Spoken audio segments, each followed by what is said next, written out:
Welcome back guys dito sa ating kusina. Magpapakso tayo ngayon ng tilapia. Mayroon tayong green chili guys.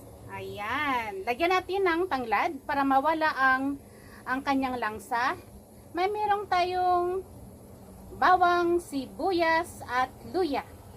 Lagyan natin ng talong. At saka lagyan natin yan mamaya ng suka. At saka paminta na durog. At timpla natin ng asin at chicken powder. Ngayon guys, mag-umpisa na tayo sa pagluluto sa ating paksiw. I-prepare natin itong ating tanglad muna guys. Tapos ilagay natin ang ating isda dito sa itaas.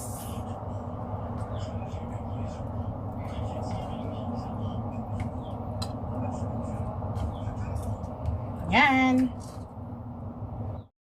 Ilagay natin guys ang ating mga ricados, paminta, bawang, luya, sibuyas, ayan, paminta.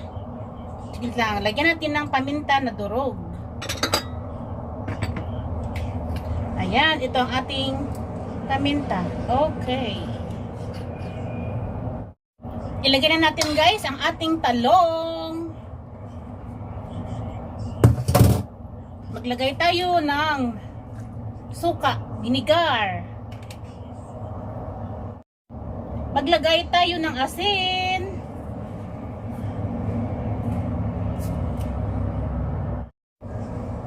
Lagyan natin guys ng chicken powder para masarap ang lasa. Maglagay tayo guys ng soy sauce. Yan. Maglagay tayo guys ng tubig. Ayan, estimated lang guys, ang dami ng tubig na ating ilagay. Kaya okay na yan. Ngayon, magluluto na tayo. At atin na siyang tatakpan. Ayan, okay na yan guys.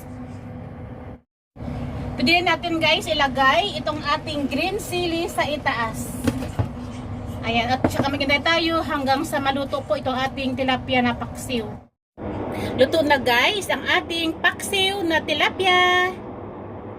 Thank you for watching guys. See you. Bye. God bless. Bye.